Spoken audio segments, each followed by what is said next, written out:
بسم الله الرحمن الرحيم. الحمد لله الذي أنزل على عبده الكتاب ولم يجعل له عوجا قيما لينذر بأسا شديدا من لدنه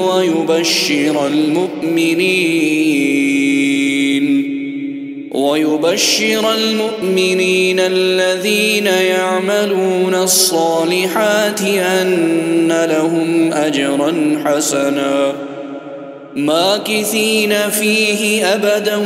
وينذر الذين قالوا اتخذ الله ولدا ما لهم به من علم ولا لآبائهم كبرت كلمة تخرج من أفواههم إن يقولون إلا كذبا فلعلك باخع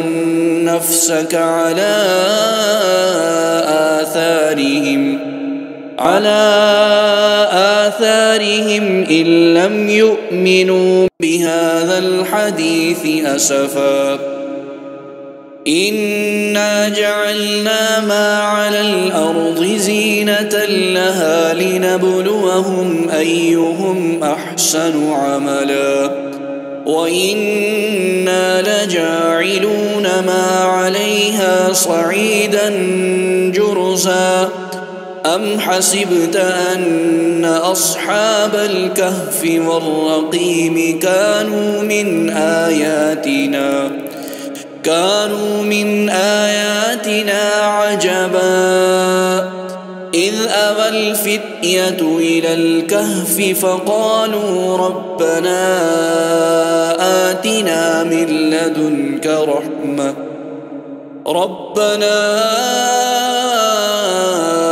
آتنا من لدنك رحمة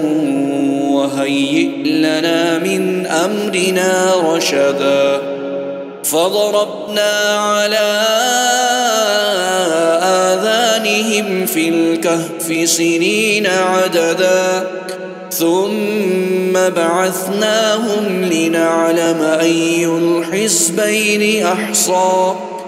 أي الحزبين أحصى لما لبثوا عمدا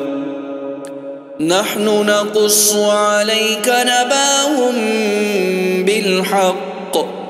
إنهم فتية آمنوا بربهم وزدناهم هدى وربطنا على قلوبهم إذ قاموا فقالوا ربنا رب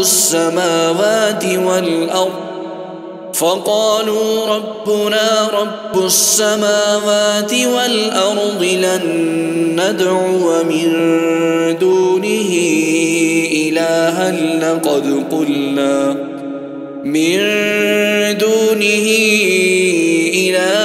لقد قلنا إذا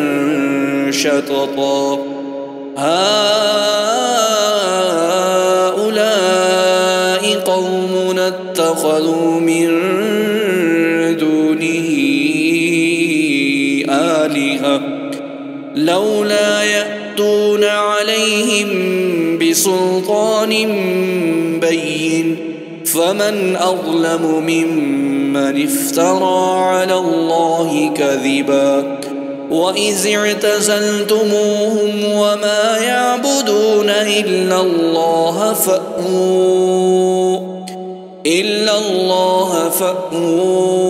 إلى الكهف ينشر لكم ربكم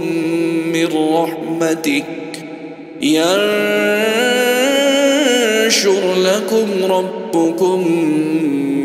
رحمته ويهيئ لكم من أمركم مرفقا وترى الشمس إذا طلعت تزاور عن كهفهم ذات اليمين وإذا غربت تقرضهم ذات الشمال وهم في فجوة منه ذلك من آيات الله من يهد الله فهو المهتد ومن يضلل فلن تجد له وليا مرشدا وتحسبهم أيقاظا وهم رقود ونقلبهم ذات اليمين وذات الشمال وكلبهم باسط ذراعيه بالوصيد لو اطلعت عليهم لوليت منهم فرارا ولملئت منهم رعبا وكذلك بعثناهم ليتساءلوا بينهم قال قائل منهم كم لبثتم قالوا لبثنا يوما أو بعض يوم قالوا ربكم أعلم بما لبثتم فابعثوا أحدكم بورقكم هذه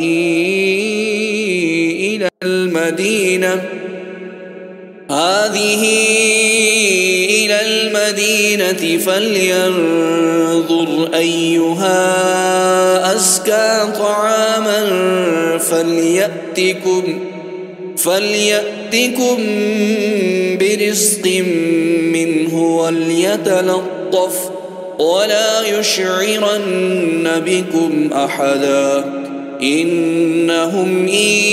يظهروا عليكم يرجموكم أو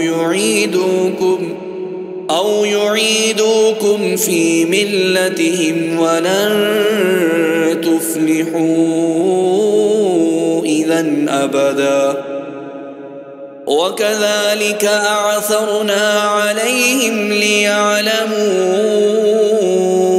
أن وعد الله حق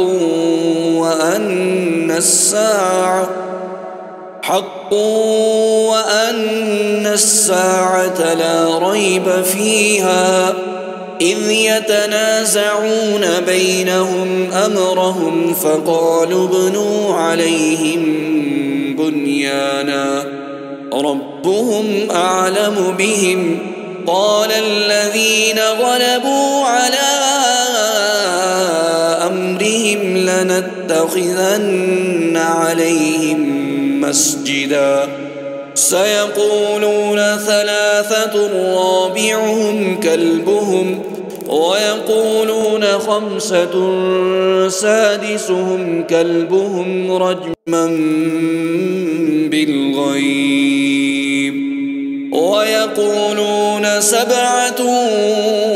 وثامنهم كلبهم قل ربي أعلم بعدتهم ما يعلمهم إلا قليل فلا تمار فيهم إلا مراء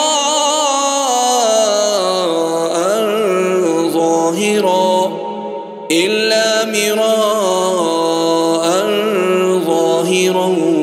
ولا تستفت فيهم منهم أحدا ولا تقولن لشيء إني فاعل ذلك غدا إلا أن يشاء الله واذكر ربك إذا نسيت وقل عسى أن يهديني ربي لأقرب من هذا رشدا ولبثوا في كهفهم 300 سنين وازدادوا 9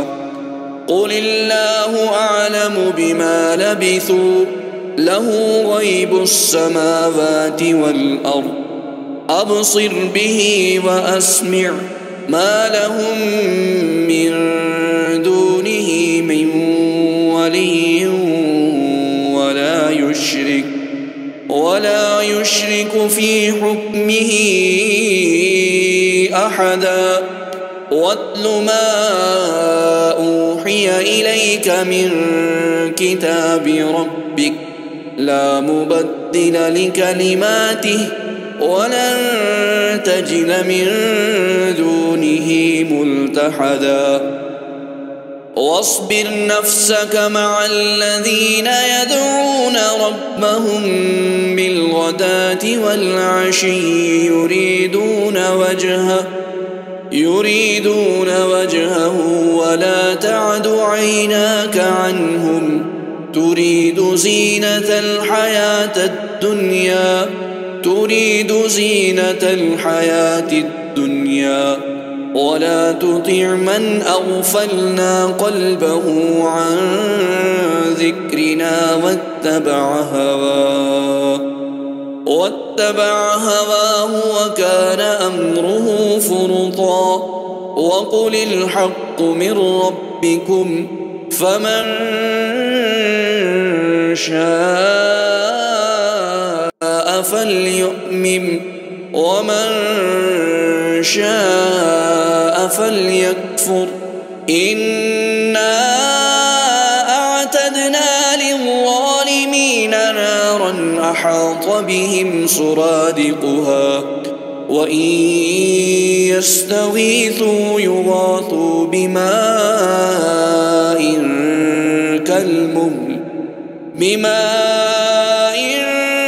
كالمهل يشوي الوجوه بئس الشراب وساءت مرتفقا إن الذين آمنوا وعملوا الصالحات إنا لا نضيع أجر من أحسن عملا أولئك لهم جنات عدن تجري من تحتهم الأنهار يحلون فيها من أساور من ذهب ويلبسون ثيابا خضرا من سندس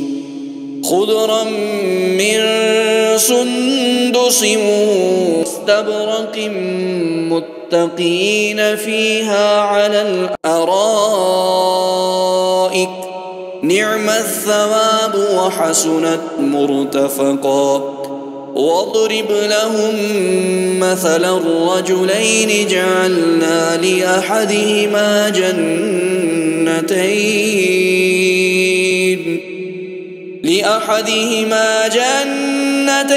من أعناب وحففناهما بنخل وجعلنا بينهما زرعا كلتا الجنتين آتت أكلها ولم تظلم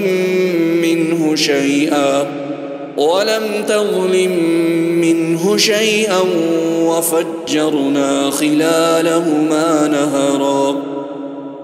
وكان له ثمر فقال لصاحبه وهو يحاوره أنا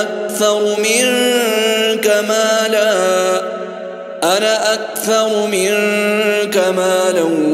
وأعز نفرا ودخل جنته وهو ظالم لنفسه قال ما أظن أن تبيد هذه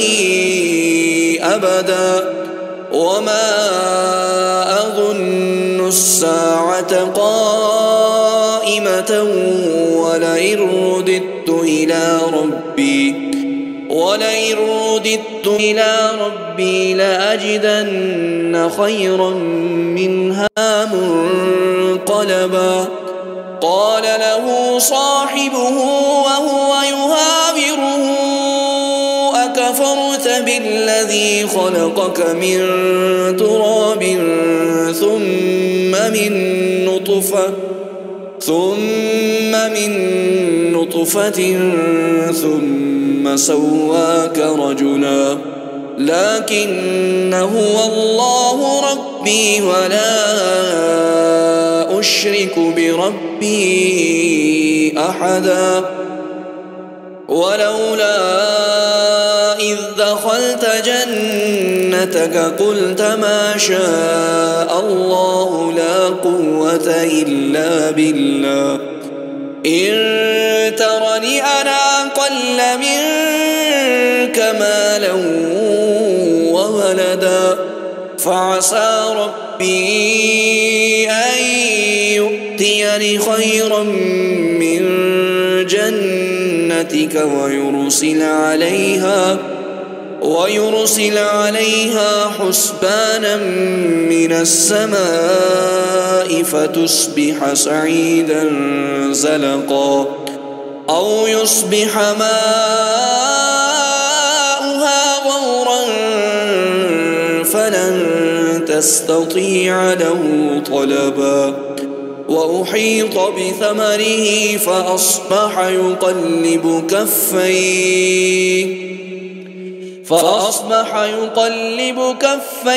على ما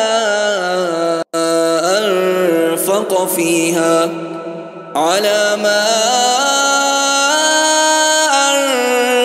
فيها وهي خاوية على عروشها ويقول يا ليتني لم أشرك بربي أو يصبح ماؤها غورا فلن تستطيع له طلبا وأحيط بثمره فأصبح يقلب كفيه على ما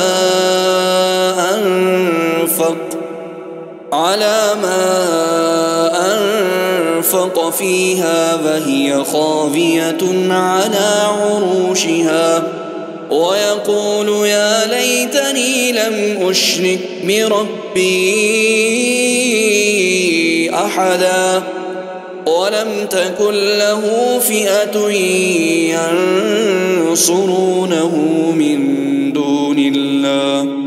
وما كان منتصرا هنالك الولاية لله الحق هو خير ثوابا وخير عقبا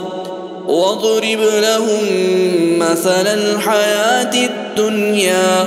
كماء إن أنزلناه من السماء فاختلط به نبات الأرض فأصبح هشيما تذروه الرياح وكان الله على كل شيء مقتدرا المال والبنون زينة الحياة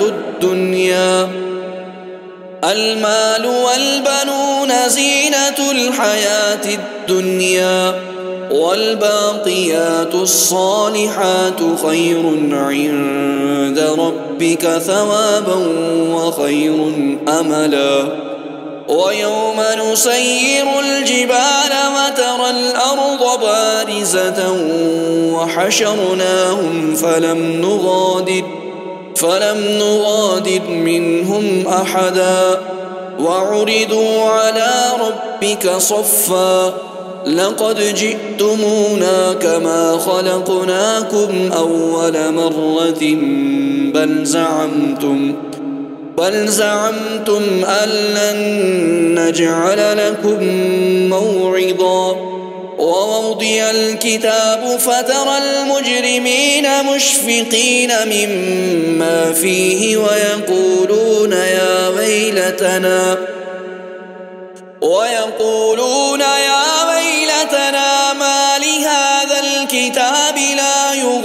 غير صغيرة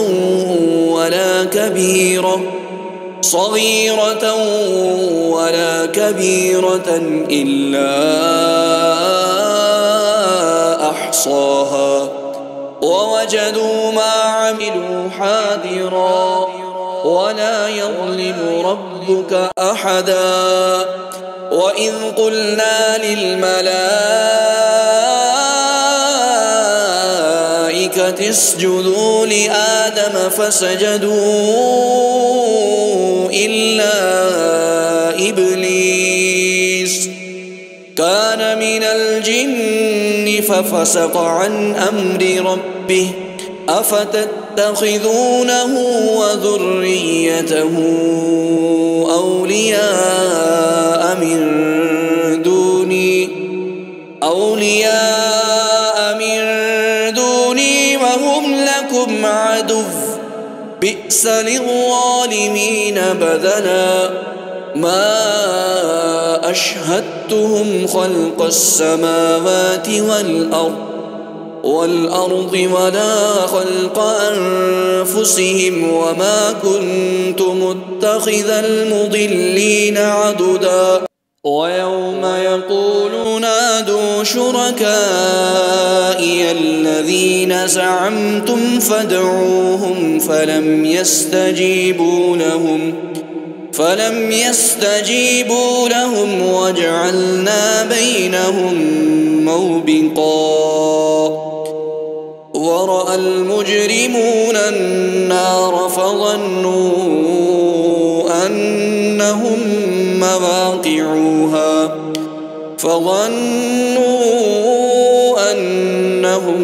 مواقعوها ولم يجدوا عنها مصرفا. ولقد صرفنا في هذا القرآن للناس من كل مثل وكان الإنسان أكثر شيء جدلا. وما منع الناس أن يؤمنوا إذ جاءهم الهدى ويستغفروا ربهم إلا أن تأتيهم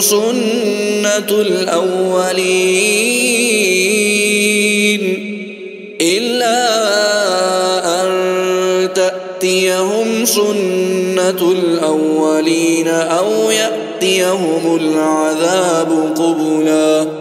وما نرسل المرسلين إلا مبشرين ومنذرين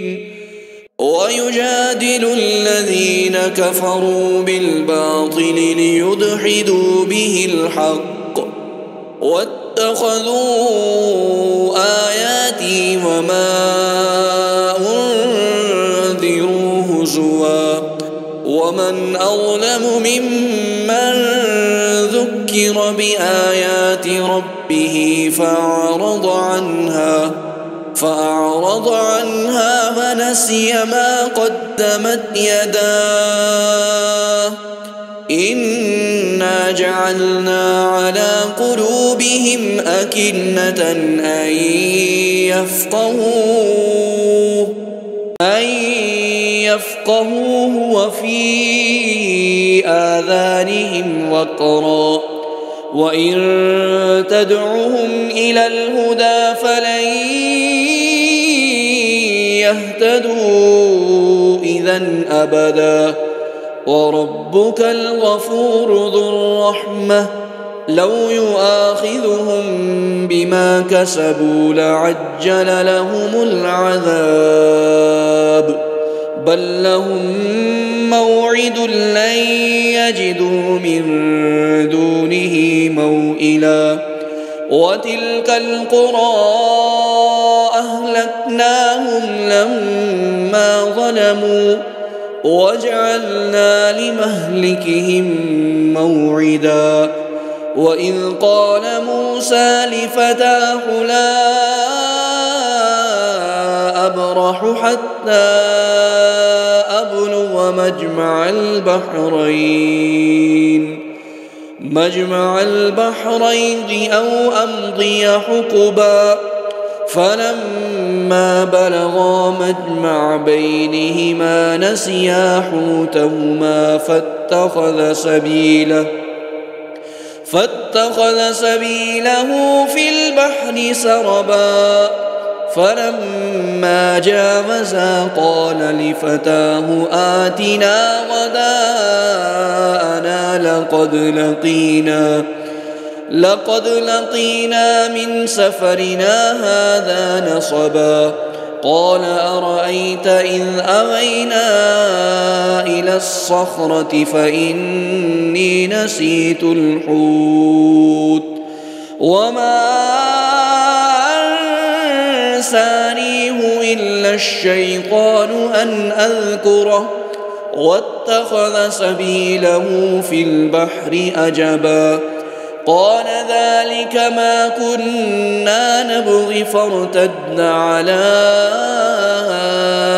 آثارهما قصصا فوجدا عبدا من عبادنا آتيناه رحمة من عندنا وعلمناه من لدنا علما قال له موسى هل أتبعك على أن تعلمني مما علمت رشدا قال إنك لن تستطيع معي صبرا وكيف تصبر على ما لم تحط به خبرا قال ستجدني إن شاء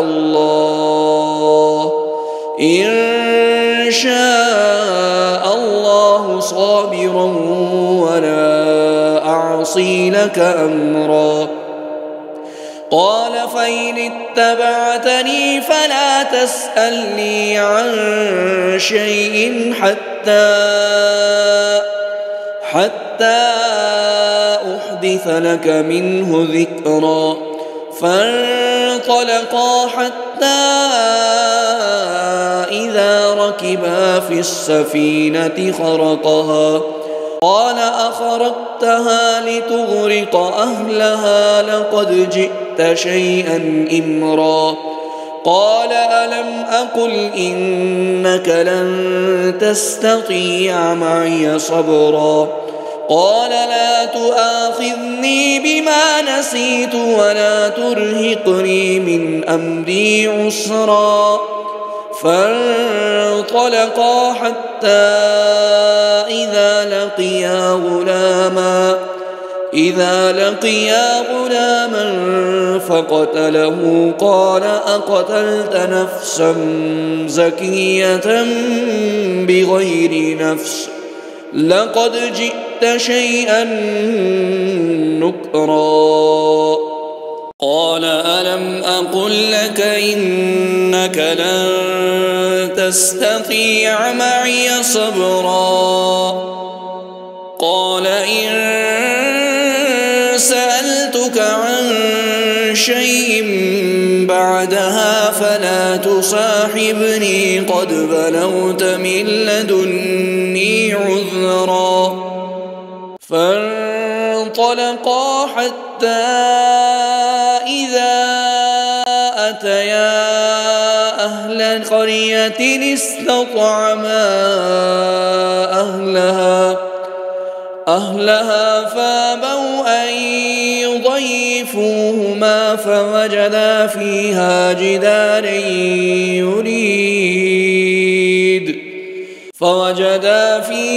جدارا يريد أن ينقض فأقامه قال لو شئت لاتخذت عليه أجرا قال هذا فراق بيني وبينك سأنبئك بتأويل ما لم تستطيع عليه صبرا أما السفينة فكانت لمساكين يعملون في البحر فأردت أن أعيبها وكان وراءهم ملك يأخذ كل سفينة غصبا. وأما الغلام فكان أبواه مؤمنين فخشينا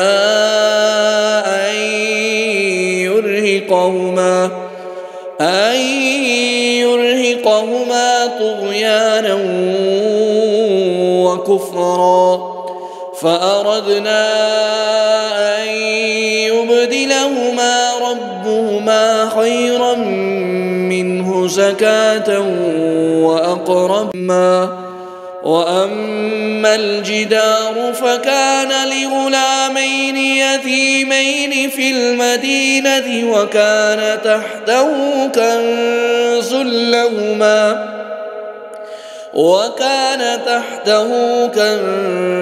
لهما وكان أبوهما صالحا، فأراد ربك أن يبلغا أشدهما ويستخرجا كنزهما رحمة من ربك وما فعلته عن أمري ذلك تأويل ما لم تستطع عليه صبرا. ويسألونك عن ذي القرنين قل سأتلو عليكم منه ذكرا. إنا مكنا له في الأرض وآتيناه من كل شيء سببا فأتبع سببا حتى إذا بلغ مغرب الشمس وجدها تغرب في عين حمئة ووجد عندها قوما قلنا يا ذا القرنين إما أن تعذب وإما أن تتخذ فيهم حسنا. قال أما من ظلم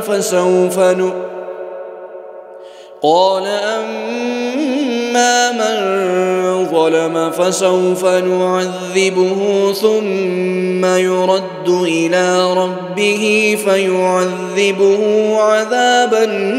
نكرا. وأما من آمن وعمل صالحا فله جزاء الحسنى وسنقول له من أمرنا يسرا. ثم أتبع سببا حتى إذا بلغ مطلع الشمس وجدها تطلع على قوم لم نجعل لهم من دونها سترا. كذلك وقد أحطنا بما لديه خبرا. ثم أتبع سببا حتى إذا بلغ بين السدين وجد من دونهما قوما لا يكادون يفقهون قولا. قالوا يا ذا القرنين إن يأجوج ومأجوج مفسدون في الأرض فهل نجعل لك خرجا على أن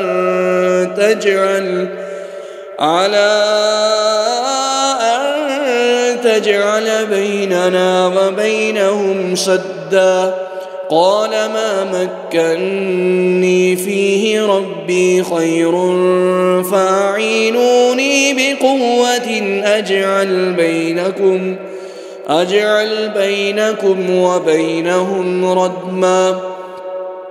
آتوني زبر الحديد حتى إذا ساوى بين الصدفين قال انفخوا حتى إذا جعله نارا قال آتوني أفرغ عليه قطرا فما استطاعوا أن يظهروه وما استطاعوا له نقبا قال هذا رحمة من ربي فإذا جاء وعد ربي جعله دكا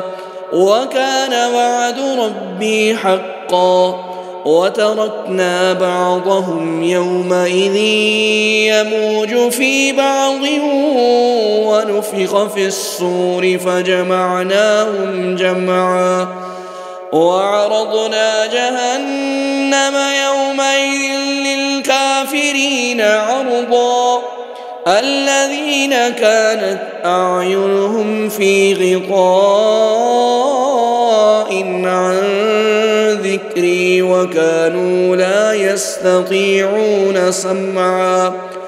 أفحسب الذين كفروا أن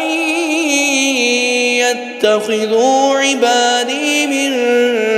دوني أولياء إنا أعتدنا جهنم للكافرين نزلا قل هل ننبئكم بالأخسرين أعمالا الذين ضل سعيهم في الحياة الدنيا وهم يحسبون أنهم يحسنون صنعا أولئك الذين كفروا بآيات ربهم ولقائه فحبطت أعمالهم فلا نقيم لهم يوم القيامة وزنا ذلك جزاؤهم جهنم بما كفروا واتخذوا آياتي ورسلي هزوا إن الذين آمنوا وعملوا الصالحات كانت لهم جنات الفردوس نزلا خالدين فيها لا يبغون عنها حولا قل لو كان البحر مدادا لكلمات ربي لنفد البحر قبل أن تنفد كلمات ربي ولو جئنا بمثله مددا قل إنما أنا بشر مثلكم يوحى إلي أنما إلهكم إله واحد فمن كان يرجو لقاء ربه فليعمل عملا صالحا ولا يشرك بعبادة ربه أحدا.